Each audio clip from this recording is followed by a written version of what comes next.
We are under green in the first duel at Daytona.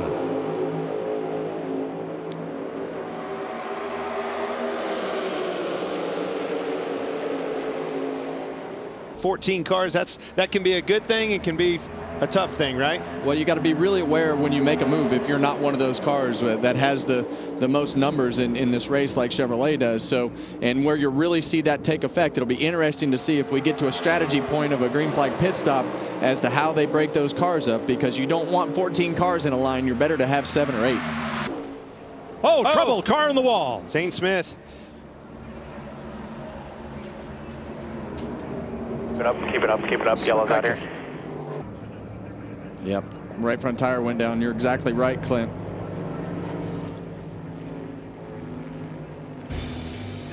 Zane Smith brings out the first caution flag of duel number 1.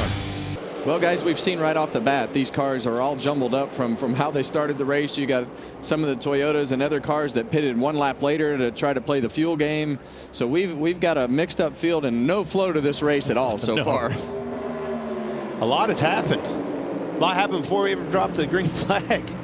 And now you see that outside line really starting to push and shove, and you see Austin Dillon and Chase Elliott being super aggressive with Josh Berry there to shove him out front.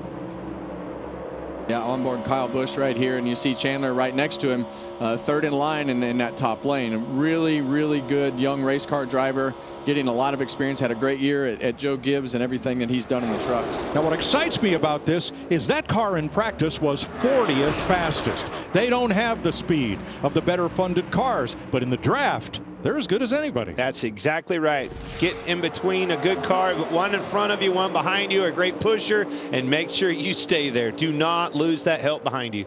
Justin Allgaier is 17th overall, but more importantly, among the open cars, that number 40 is 5th. Uh-oh. Trouble. Wrecking hard, stay down. Oh, there is the 66 Chandler Smith in the wall. Hard. He was running third. NASCAR's done a lot of work in the front of these cars to make them softer, so they will crunch up a little bit, but either way, that's a big hit. And there is Castro Neves. He was also involved.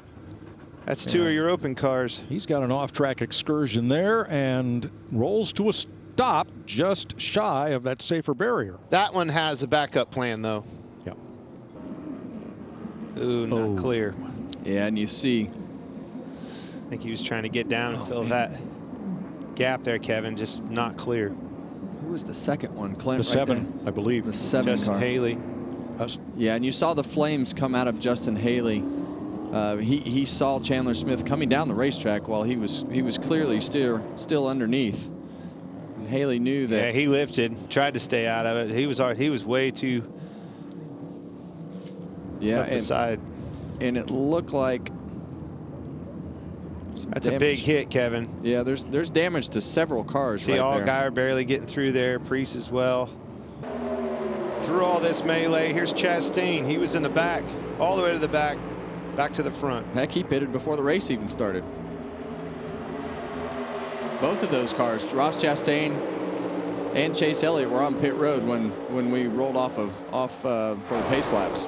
Now Truex is right with that pack, tagging that pack in the 56. If he is the first open car to finish this duel, that will elevate Allgaier. He will be the driver who gets into the race on speed. Chase Elliott, Ross Chastain, a pair of Chevys on point. Yeah, and the more cautions that we have, the more aggressive these guys are going to get, because there is no real strategy to needing to save anything. So, when they don't have to work on the strategy saving side of it, they just go after it. So I don't anticipate this race getting any less aggressive. Great racing so far. They've mixed them up, right? He's got 3 Chevys on that outside, but Priest moving up and breaking up those 2311 cars on that outside. Priest's car is extremely fast. Mind you, he started back in the trunk. Well, and let's not forget the fact that we talked about how many Chevrolets are in this race, and but we heard before the race, we heard Joey Logano still really confident in the speed with the Fords. And one thing that the Ford can do that the Chevrolets can do it better. They can push is really good because of how flat their nose is. And you see Ryan Preece is wound up in the middle. He's going to go all the way to the back of this pack. They got some debris again. Yeah. Yeah, that Ryan Preece, that lone wolf up there with those two Chevrolets behind him, they finally got him spit out.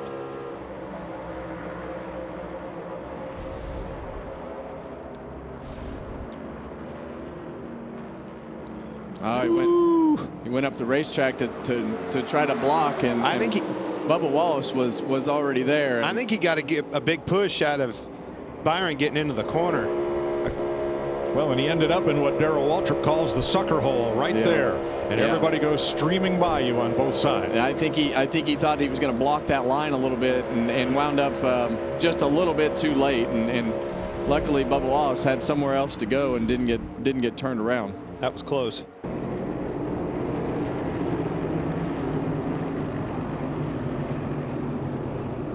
Earnhardt Jr.'s car is 9th with just an Allgaier. J.J. Yaley is 11th. Martin Truex is 17th. As we go back to green, Byron and Wallace on the front row.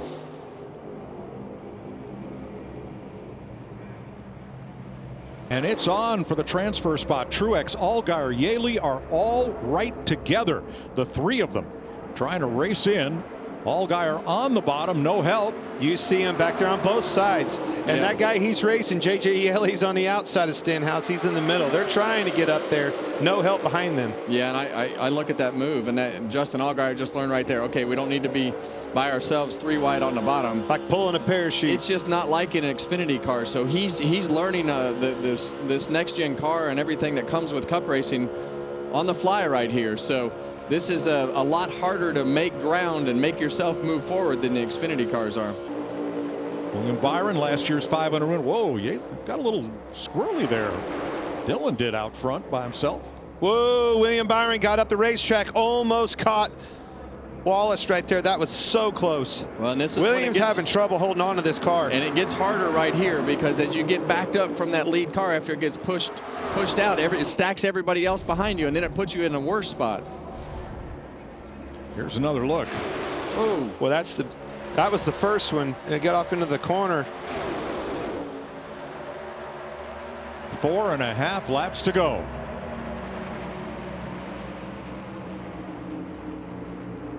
Ty Dillon the leader. Wallace draws alongside. That's all Allgaier needed is a car in front of him. Allmendinger helping him out. Yeah, and that outside line is going to change the way that top line was able to stay so formed up. And now it's just the decision that these guys make as to who pulls the block and what lane they decide to go in that they think is going to put them in the best opportunity to win the race. White flag, 2.5 miles to go.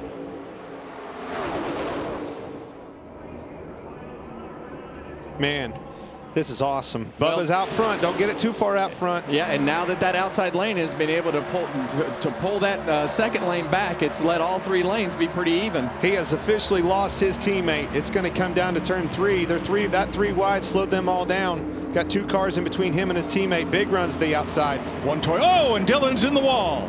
He moved up to the top to try to block the advance of Allmendinger. Brushed the wall, but here they come for the flag. Wallace the leader. Byron on the bottom. Reddick in the middle. Dillon up top. Off turn 4. And to the stripe. Bubba Wallace for 23-11 gets the checkered flag. And here come those Penske Fords. Cindric and Logano to lead them to green. It's going to be the old-fashioned crossover, Kev. There it is. You guys know I'm pro race. I like the fact that you have to go out there and race as hard as you can, and the best way to learn and get comfortable and know exactly where your car is to go push, shove, be pushed, be in it, do all the things that it takes to be in it. You got to be very good at every piece of that puzzle to win this race.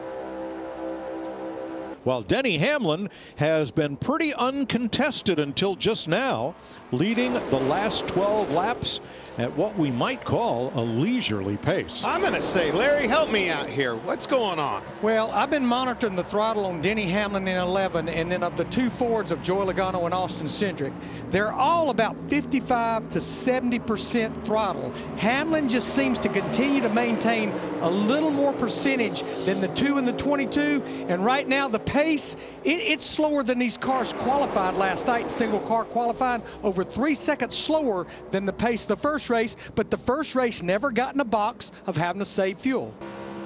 And the Penske Ford say, nope, we're going to hold on to this lead. And down to the bottom, Denny Hamlin says, I don't think so.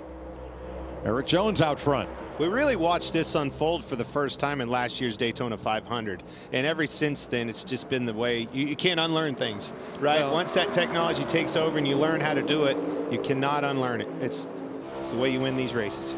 6 Toyotas will try to pit together. 6 Chevys will try to pit together. Are you saying the 10 Ford drivers have figured it out to break themselves into 2 groups? Or is this all going to evolve? I don't think they figured it out, but I think that's going to be the plan. I think they're going to have to. How they execute it is another story. Yeah, sometimes you're going to shed 1 or 2 of them because they're going to have a bad pit stop or something's going to go wrong. So that 10 could turn to optimal 8 pretty quick. I think that, you know, the other cars, even if they had 10 and you got some of that accordion going, I still think it'll be faster than the smaller groups. What?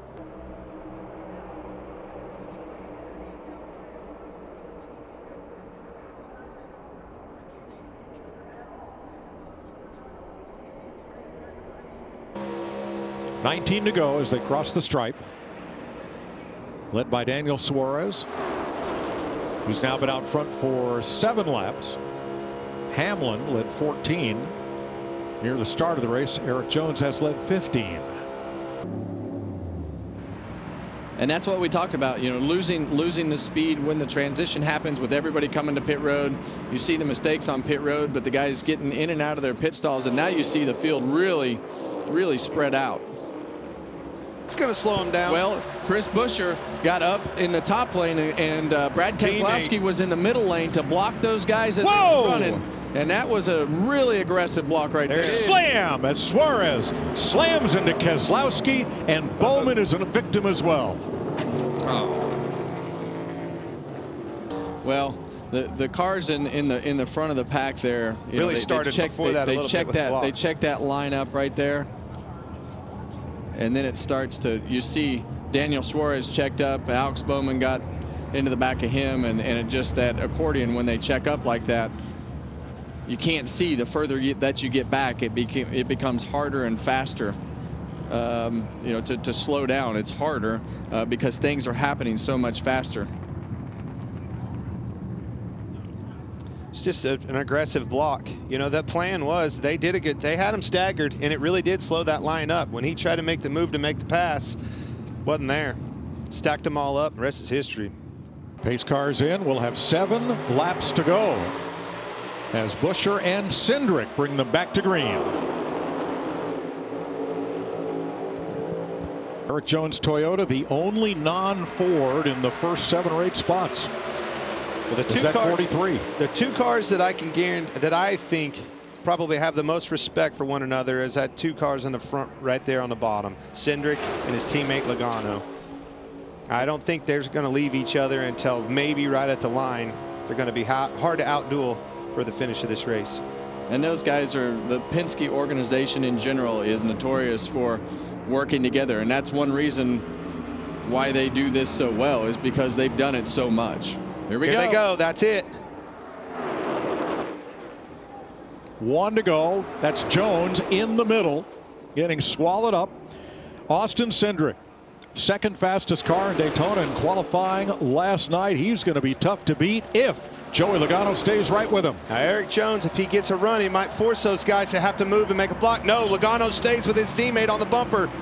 That's that teamwork we talked about. Thank you, Joey. Well, we saw a perfectly executed block right there by Erik Jones. Yeah, he's got a great pusher behind him with a Ford of Chris Buescher, but he did a great job putting that car in the right position.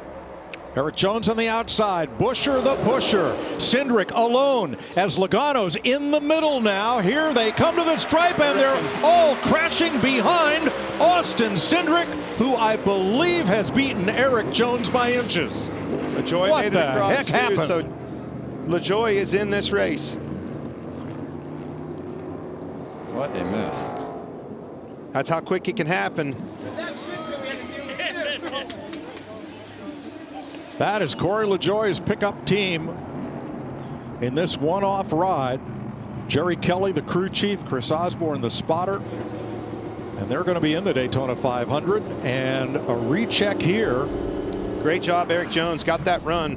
0.00 on the scoring monitor. Who wins it?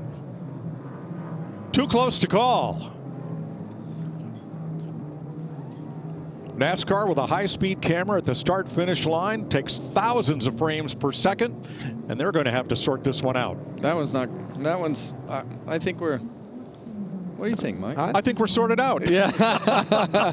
The caution light came out before the start-finish line, and that will determine the winner. Look at that, Austin guys. Cindric has his first dual win. Look at the look on his face. And Eric Jones finishes. Duel 2 is the 2 car. Time of caution, the 2 was ahead of the 43. The race winner is the 2. That's the NASCAR official channel. And Austin Cindric has scored here at Daytona. He's already won a front row start for the Great American Race. Hi folks, Lee Diffie from NBC Sports here. If you truly enjoyed what you just watched, you can get more news, interviews, and highlights by subscribing to the Motorsports on NBC YouTube page. You can get it all, so go for it.